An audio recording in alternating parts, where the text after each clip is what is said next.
As me and my mother passed through the rest of the garden party, by all of the other guests, I saw my friends Eliza and Evans waving goodbye to me as I headed towards the carriage. A few of the other adults giving us a farewell wave and nod as we entered the carriage and started on our way back to the house. I, however, was caught up on a much different line of thought, trying to reason my way through what I knew about the Pinstripe Man's abilities, the things he could do, and how best to cut a deal with him. What would I even ask him for? I scratched my chin, slowly thinking of ways that I might be able to improve my life, while mixing in the cautionary statements that Alice gave me, and even the description of how her abilities worked. It all seemed incredibly specific. In the storybooks I had read about magic, everything was very straightforward. Nothing had a complex or complicated explanation. When someone shot lightning, it was because they spoke magic words that let them shoot lightning. When Arthur pulled the sword from the stone, it was simply because he was worthy. But the powers that the Wallendor family had acquired from the man in the pinstripe suit seemed complex, having many facets. Thinking about it, the abilities themselves seemed less like a magic spell and more like a piece of machinery or a device, having different aspects in the way it functions,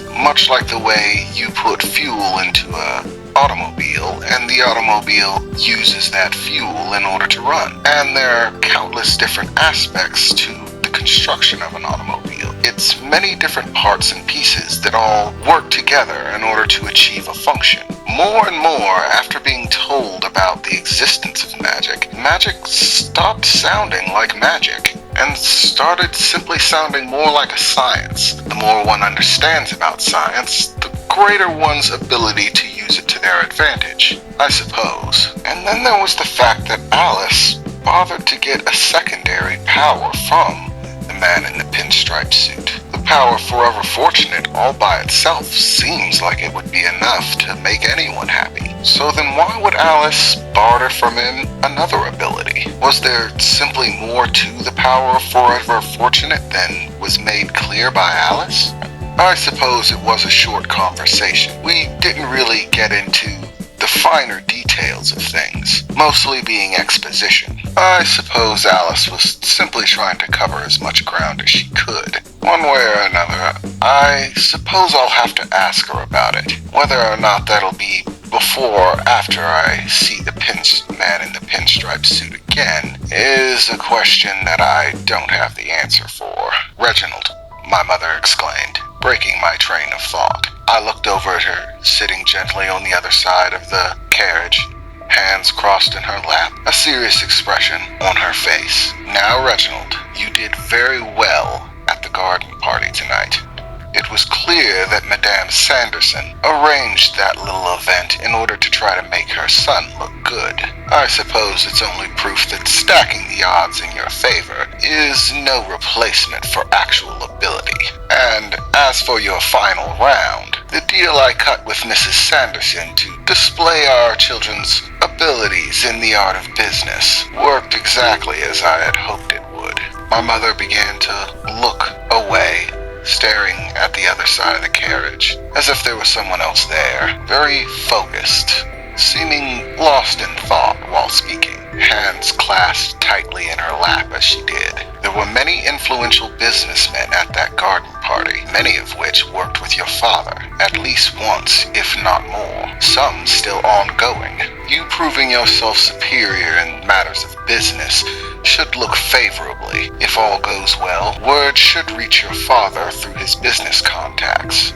Truth be told, Reginald, much about business is about controlling the perceptions of others. Even well-educated men still fall into base traps when it comes to business and making arrangements. If my little plan worked like it should, then they should start hedging their bets. Much like gamblers at a racetrack, finding the odds in favor of a specific horse. They lean their bets in that direction. Remember, Reginald, maintaining the Worthington name is more than simply being a Worthington or looking proper.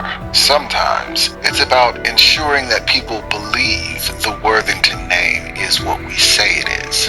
That when it comes to doing business with a Worthington means doing business with a superior businessman, and thus increasing the chances that your business will profit as well. Listen closely, Reginald. I know that I am strict, that the punishments I dole out seem harsh, unfair even, but all of that effort and all of those things are finally starting to bear fruit. You, my son, Reginald P. Worthington, are the true and rightful successor to the Worthington House and all of its estates. This fact alone should be more than enough to guarantee your place, but I think you are old enough now to be made aware of certain realities. I am most certain that you have probably heard this from others before, but I, unlike your father, was not born a member of elite social status or financial wealth like your father. Functionally, the fact that I was born a commoner, as most of the people we pass on the street, is meaningless. It doesn't truly mean anything at all. But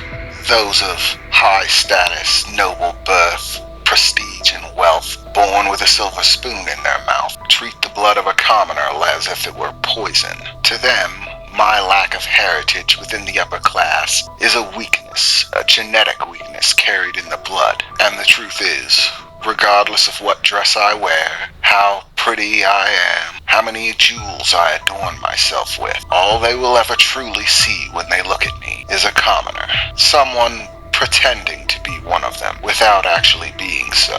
And unfortunate as it may be, those negative views pass on to you as well. There are many in the higher communities who will expect you to fail, regardless of what you do. Not just expect you to fail, there are many who will want you to. My mother clasped her hands tightly, her lips pressed together as she made a sour expression, seeming to me to be a mixture of anger and disgust. In any other high-ranking family, if a man were to be set with another woman, to have a mistress, if it were, which is all but uncommon.